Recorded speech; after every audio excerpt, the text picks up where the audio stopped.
السلام علیکم دوستو، آج میں آپ لوگوں کو جس عظیم شخصیت کے بارے میں بتاؤں گا ان کا نام ہے بابا بلے شاہ، جو ایک عظیم صوفی شاعر تھے۔ لیکن دوستو، ویڈیو شروع کرنے سے پہلے آپ سب دوستوں سے میری گزارش ہے کہ ہمارے چینل کو سبسکرائب کریں اور ساتھ ہی بیل آئیکن کا بٹن پریس کر دیں۔ بابا بلے شاہ ایک پنجابی صوفی شاعر تھے۔ بابا بلے شاہ کا اصل نام عبداللہ شاہ تھا۔ آپ رحمۃ اللہ علیہ 1680 عیسوی میں مغلیہ سلطنت کے عروج میں اوچ گیلانیہ میں پیدا ہوئے۔ کچھ عرصہ یہاں رہنے کے بعد قصور کے قریب پانڈو میں منتقل ہو گئے۔ ان کے والد صاحب کا نام شاہ محمد درویش تھا، جو مسجد کے امام تھے اور مدرسے میں بچوں کو پڑھاتے تھے۔ بابا بلے شاہ نے والد سے ابتدائی تعلیم حاصل کی، بعد میں قصور جا کر قرآن و حدیث، فقہ اور منطق میں اعلیٰ تعلیم حاصل کی۔ قرآن اور ناظرہ کے علاوہ گلستان بستان بھی پڑھی اور شتاریہ خیالات سے بھی مستفید ہوئے۔ ایک خاص سطح تک حصول علم کے بعد ان پر انکشاف ہوا کہ دنیا بھر کے علم کو حاصل کر کے بھی انسان کا دل مطمئن نہیں ہو سکتا۔ روایت ہے کہ بعض برے حالات کی وجہ سے وہ اوچ گیلانیہ سے نقل مکانی کر کے ملک وال چلے گئے۔ وہاں بھی ان کی درویشی اور صوفیانہ مسلک کی وجہ سے انہیں امام مسجد بنا دیا گیا۔ کچھ لوگوں کا خیال ہے کہ حضرت بلے شاہ کی پیدائش اوچ گیلانیہ میں ہوئی تھی، جبکہ دوسرے یہ اصرار کرتے ہیں کہ حضرت بلے شاہ کی پیدائش پانڈو کے علاقے میں ہوئی تھی۔ یہ بات زیادہ قرینِ قیاس معلوم ہوتی ہے، کیونکہ حضرت بلے شاہ کے مرشد حضرت شاہ عنایت نے ایک کتاب نافع السالکین مرتب کی تھی، جس میں بلے شاہ کے بارے میں قدر تفصیلی نوٹ ہے، جس کے مطابق حضرت بلے شاہ کی پیدائش اوچ گیلانیہ میں ہوئی تھی۔ حضرت عنایت شاہ سے حضرت بلے شاہ کا تعلق بہت قریبی تھا، اس لیے ان کے ورشن کو قبول کرنے میں کوئی طرز نہیں ہونا چاہیے۔ اس قسم کا ابہام حضرت بلے شاہ کی پیدائش کے بارے میں بھی ہے۔ کسی نے تاریخ کا حتمی تعین نہیں کیا۔ خزینہ الصفیہ 1858 میں شائع ہوئی تھی۔ اس کے مصنف مفتی غلام سرور لاہوری نے حضرت بلے شاہ کے حالات کے بیانات میں ان کی تاریخ پیدائش کے بارے میں خاموشی اختیار کی ہے، لیکن 1750 میں ان کا سن وفات بتایا گیا۔ پانڈو کے لاہور سے 28 کلومیٹر دور قصور کی طرف جاتی ہوئی سڑک سے دائیں جانب 4-5 کلومیٹر اندر واقع ایک چھوٹا سا گاؤں ہے، جو آج بھی اتنا ہی پسماندہ ہے جتنا حضرت بابا بلے شاہ کے زمانے میں ہوگا۔ آج بھی لوگ کھیتوں کے بنوں پر بیکار بیٹھے ہوتے ہیں یا نوجوان مویشی چراتے ہیں۔ گاؤں کے وقت سے قدرے ہٹ کر حضرت بابا بلے شاہ کا موروثی گھر ہے، جس کی شکل بدلی ہوئی ہے۔ یہاں حضرت بابا بلے شاہ کی جوانی کا کچھ عرصہ بسر ہوا تھا۔ یہاں وہ مسجد بھی موجود ہے جس کے امام حضرت بابا بلے شاہ کے والد تھے اور جس کی تعمیر پانڈو خان نے کی تھی۔ حضرت بابا بلے شاہ اور اس کی دونوں بہنوں نے شادی نہیں کی تھی، اس لیے اس کے خاندان کا کوئی وارث نہیں ہے۔ پانڈو کے میں ایک چھوٹا سا عمارتی کمپلیکس ہے۔ قدرے بلند جگہ پر ایک بڑا سا ہال ہے جس کے اندر 3 قبریں ہیں۔ درمیان کی قبر حضرت بابا بلے شاہ کی والدہ کی ہے، جس کا نام فاطمہ بی بی تھا۔ اس کی دائیں اور بائیں اس کی دونوں بہنوں سغرا بی بی اور سکینہ بی بی کی قبریں ہیں۔ حضرت بابا بلے شاہ کی مسجد کی دوسری جانب ایک سبز گنبد ہے، جس کے نیچے بلے شاہ کے والد دفن ہیں۔ اس سے ملحقہ پانڈو خان کی مسجد ہے، جس کے امام حضرت بابا بلے شاہ کے والد تھے۔ حضرت بابا بلے شاہ نے اپنی ابتدائی تعلیم اپنے والد سے حاصل کی تھی، جس کے بعد انہیں مزید تعلیم کے لیے قصور بھیج دیا گیا، جہاں وہ اس علاقے کے مشہور عالم حافظ غلام مرتضیٰ کے شاگرد بن گئے، جن سے حضرت بابا بلے شاہ نے مذہبی تعلیم کے علاوہ عربی، فارسی اور تصوف کی تعلیم بھی حاصل کی۔ حافظ غلام مرتضیٰ سے حضرت بابا بلے شاہ کے علاوہ وارث شاہ نے بھی تعلیم حاصل کی۔ روایت ہے کہ حافظ غلام مرتضیٰ نے ان دونوں کے بارے میں کہا تھا، مجھے 2 شاگرد عجیب ملے ہیں، ان میں ایک بابا بلے شاہ ہیں جنہوں نے تعلیم حاصل کرنے کے بعد سرنگی ہاتھ میں پکڑ لی، اور دوسرا وارث شاہ جو عالم دین بن کر ہیر رانجھے کے گیت گانے لگا۔ حقیقت کی تلاش بابا بلے شاہ کو مرشد کامل عنایت شاہ قادری کے در پر لاہور لے آئی۔ مرشد ذات کے رائی تھے، جبکہ پیشہ کھیتی باڑی اور باغبانی تھا۔ آپ کو اپنے مرشد سے بے پناہ عقیدت اور محبت تھی، جیسے مولانا رومی کو شمس الدین تبریزی اور امیر خسرو کو نظام الدین اولیاء سے۔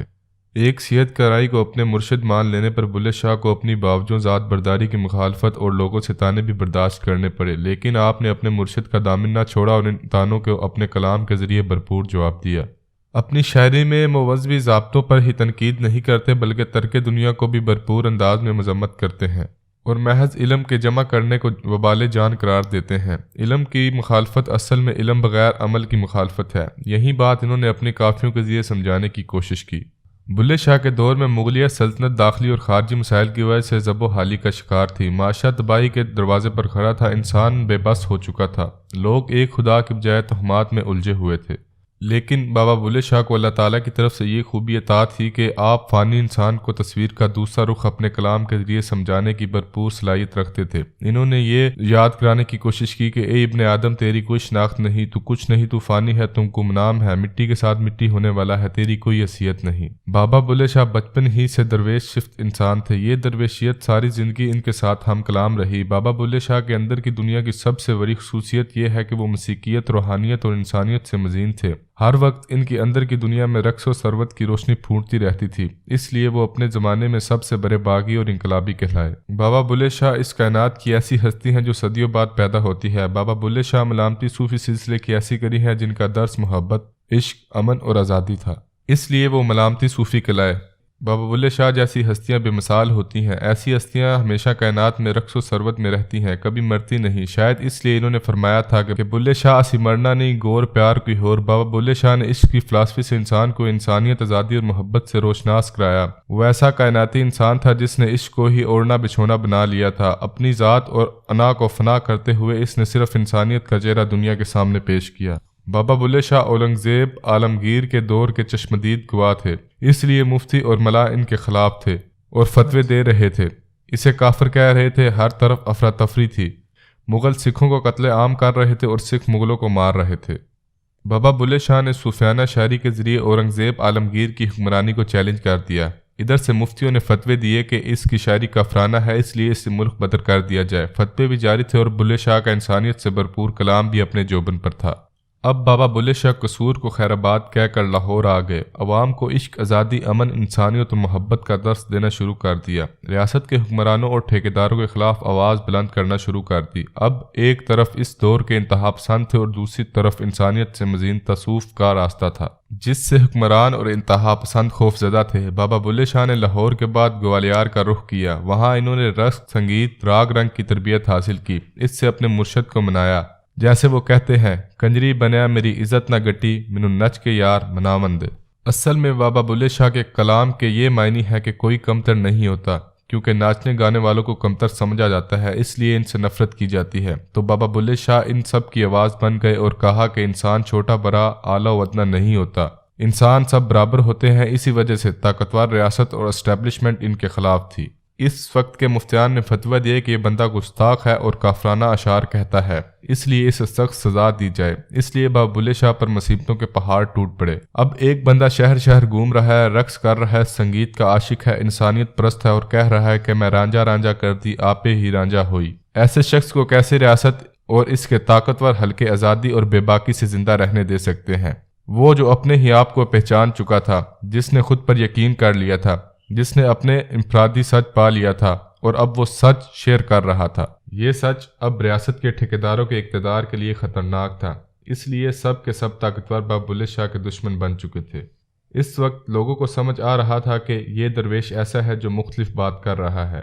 وہ لوگوں کو کہہ رہا تھا کہ لوگوں اپنے آپ کو جانو۔ وہ مفتیوں کے خلاف بات کر رہا تھا، ان کے اصولوں اور ضابطوں پر سوال اٹھا رہا تھا۔ عشق اس کی طاقت تھی، اسے مارنا مشکل تھا، اس لیے وہ ان کا مقابلہ کرتا گیا۔ اور اسی طرح بابا بلے شاہ کا انتقال 1757 عیسوی میں قصور میں ہوا اور یہیں دفن ہوئے۔ ان کے مزار پر آج تک عقیدت مند ہر سال ان کی صوفیانہ شاعری گا کر انہیں خراج عقیدت پیش کرتے ہیں۔ دوستو، بابا بلے شاہ کا ایک نمونہ کلام ہے، پڑھ پڑھ کتاباں علم دیاں تو نام رکھ لیا قاضی، ہاتھ وچ پھڑ کے تلوار نام رکھ لیا غازی، مکے مدینے گھوم آیا تے نام رکھ لیا حاجی، او بلیا حاصل کی کیتا یہ تو رب نہ کیتا راضی۔ یہ تھی بابا بلے شاہ کی ہسٹری۔ امید ہے کہ آپ کو آج کی ویڈیو پسند آئی ہوگی، اور اگر آپ کو ہماری ویڈیو پسند آئی ہے تو پلیز لائک، کمنٹ اور شیئر کرنا مت بھولیے۔ ملتے ہیں نیکسٹ ویڈیو میں، تب تک کے لیے مجھے دیجیے اجازت۔ اللہ حافظ۔